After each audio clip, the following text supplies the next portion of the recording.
Hello students, हम लोग करने वाले हैं class 12 physics chapter number 2 electrostatic potential and capacitance. हम लोग एक्सरसाइज वाले क्वेश्चन कर रहे हैं और हम लोग क्वेश्चन नंबर 3 पर आ गए हैं।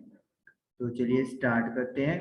क्वेश्चन नंबर 3 है टू चार्जेस प्लस 2 माइक्रोकूलम यानी Q1 की वैल्यू 2 माइक्रोकूलम एंड दूसरा चार्ज है -2 microcoulomb are placed at points A and B. तो इन चार्जेस को ए एंड बी पर रखा गया है, जैसे कि आप लोग फिगर में देख सकते हो, और इनके बीच में जो डिस्टेंस है वो 6 सेंटीमीटर अपार्ट है। 6 सेंटीमीटर का डिस्टेंस है। तो identify the equipotential surface of the system. तो इस सिस्टम के लिए हमें इक्विपोटेंशियल सरफेस फाइंड आउट करनी है। अब पहला क्वेश्चन तो यही होता है, what is equipotential surface. Equipotential surface, तो हम लोग जैसे यहाँ पे नाम को ही यहाँ पे अपना बनाएंगे कि कैसे समझेंगे। इक्वी का मतलब होता है इक्वल यानी कि बराबर। पोटेंशियल मतलब पोटेंशियल पोटेंशियल वैल्यू जो होती है। सरफेस एक सरफेस एक प्लेन, तो जिस सरफेस पे पोटेंशियल की वैल्यू सेम रहे पूरी सरफेस पे, that surface is called equipotential surface. तो हमसे पूछा है कि जब दो चार्जेस हैं प्लस माइनस मैग्नीट्यूड सेम है और कुछ डिस्टेंस पे रखे गए हैं, तो बताइए कौन सी सरफेस होगी जहां पर इक्विपोटेंशियल सरफेस हम लोग ड्रॉ कर सकते हैं। तो सबसे पहले बात तो हमें ये याद रखनी है कि जो यहाँ पर इक्विपोटेंशियल सरफेस बनेगा, जहाँ पे पोटेंशियल सेम रहने वाला है, वो इन द मिडिल बनेगा। क्योंकि जितना पोटेंशियल इसकी वजह से यहाँ पे क्रिएट होगा, यानी कि मिडिल मतलब 3 सेंटीमीटर पे, उतना ही पोटेंशियल बी चार्ज जो Q2 है उसकी वजह से हो जाएगा। तो यानी कि 0 पोटेंशियल हमें मिलेगा। और ये वाली जो सरफेस है वो हम लोग लाइक दिस ऐसे ड्रॉ करने वाले हैं, लाइक दिस। तो दिस इज इक्विपोटेंशियल सरफेस। ये जो सरफेस होती है ये हमेशा जो चार्ज वाली लाइन होती है उसके परपेंडिकुलर होगी। इसका मतलब है कि ये वाली जो आपको लाइन दिख रही है, this is perpendicular to this surface. तो ये हम लोग क्या लिखेंगे कि प्लेन जो ए बी पे नॉर्मल होगा यानी कि परपेंडिकुलर होगा और वो उसके मिडिल पॉइंट से पास करेगा। तो यानी कि जो प्लेन है वो इसके पी पॉइंट से पास कर रहा है, उसका 0 पोटेंशियल होगा हर जगह पर। तो ये चीज हो गई हमारे पास इक्विपोटेंशियल सरफेस। तो हमें एक पोटेंशियल सरफेस पता करनी थी, तो वो हम लोगों ने पता कर दी। सेकंड पार्ट हमसे पूछा गया है, ये तो ए पार्ट था कि एक सरफेस पता करते, तो उसका आंसर आप ये लिख सकते हो कि plane which is normal to AB and it is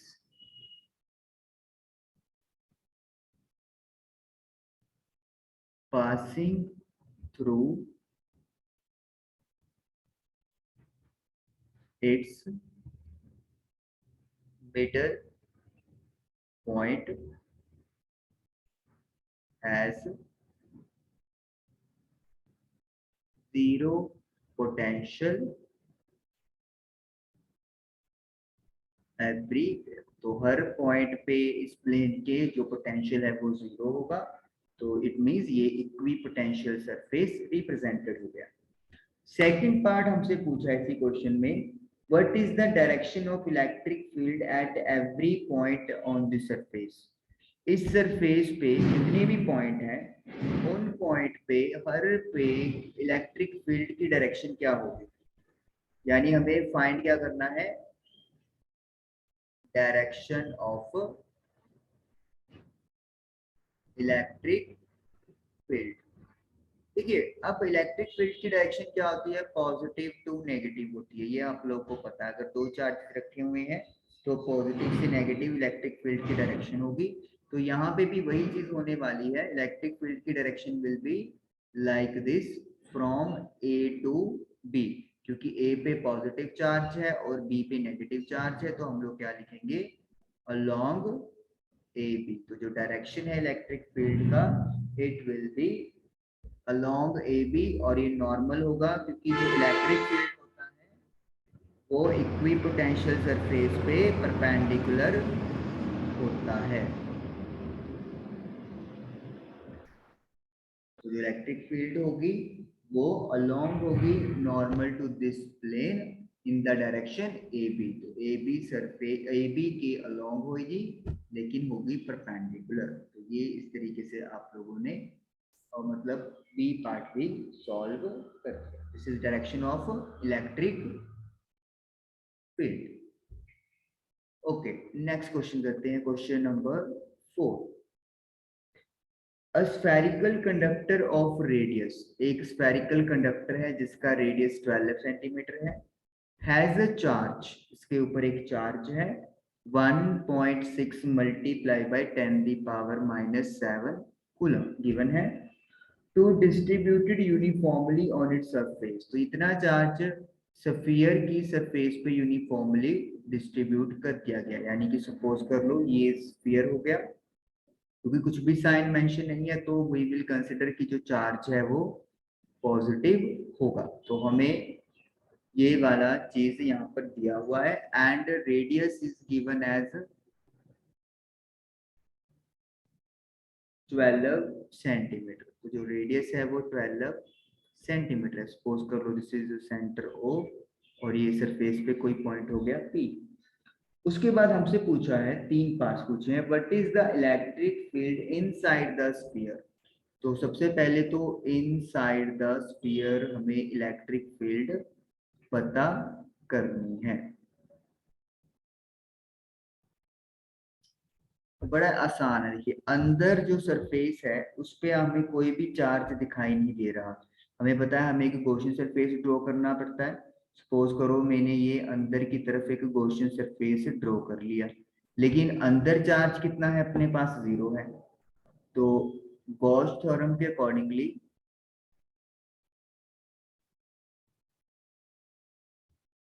ई और ds यानी इलेक्ट्रिक फील्ड का सरफेस एरिया के साथ जो इंटेग्रेशन होता है क्लोज सरफेस को क्यू अपॉन एप्सिलॉन नॉट होता है।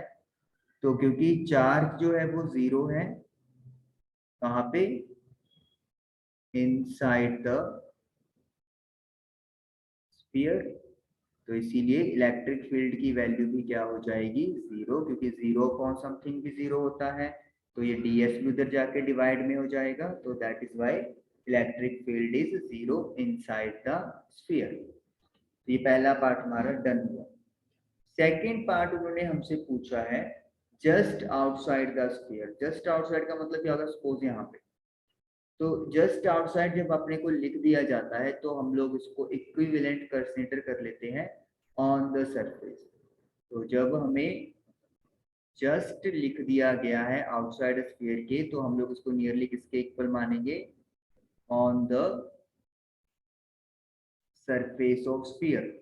तो इसके लिए इलेक्ट्रिक फील्ड का फॉर्मूला होता है 1/4πε0 charge divided by radius of sphere.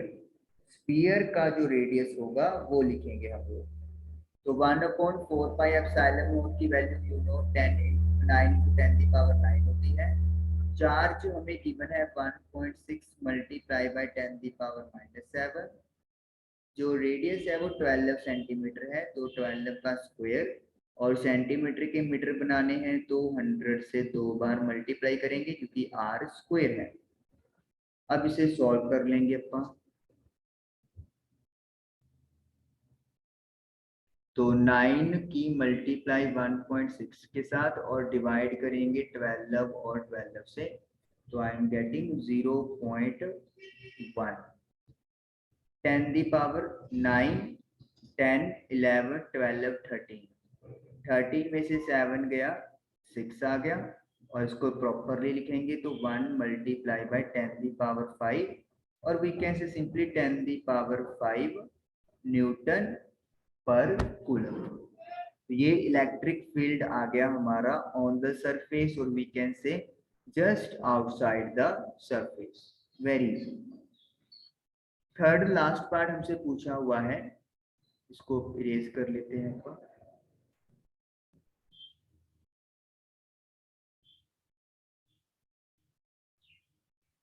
Okay, तो थर्ड यानी सी पार्ट हमसे पूछा हुआ है, at point 18 centimetre from the centre of the sphere. अब 18 सेंटीमीटर यानी कि सेंटर से सपोज कर लो this is the 18 centimetre, let me say this is the point R. यहाँ पे अब का अच्छा खासा डिस्टेंस चला गया है, तो इसीलिए हम लोग अब इसको जस्ट आउटसाइड द सरफेस वाला केस नहीं कंसिडर करेंगे।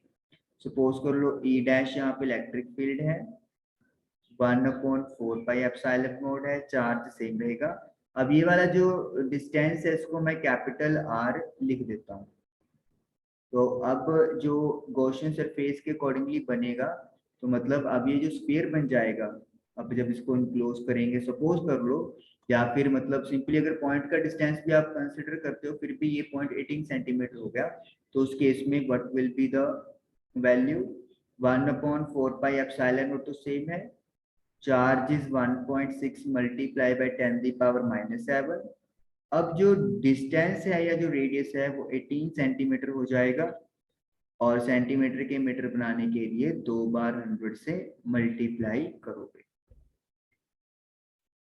तो अब आप इसको सॉल्व कर लेते हैं, तो 9 into 1.6 divided by 18 divided by 18, तो आई एम गेटिंग 0.044 10⁻9 10 11 12 13 में से 7 गए 6 हो गया।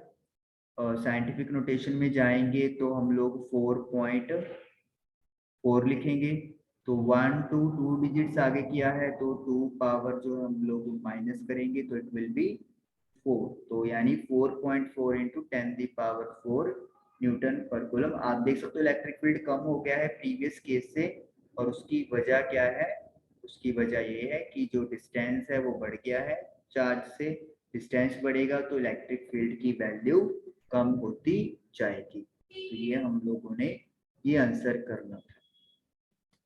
तो आई होप कि आप लोग को ये दोनों न्यूमेरिकल्स क्लियर हुए होंगे। Thank you for watching the video.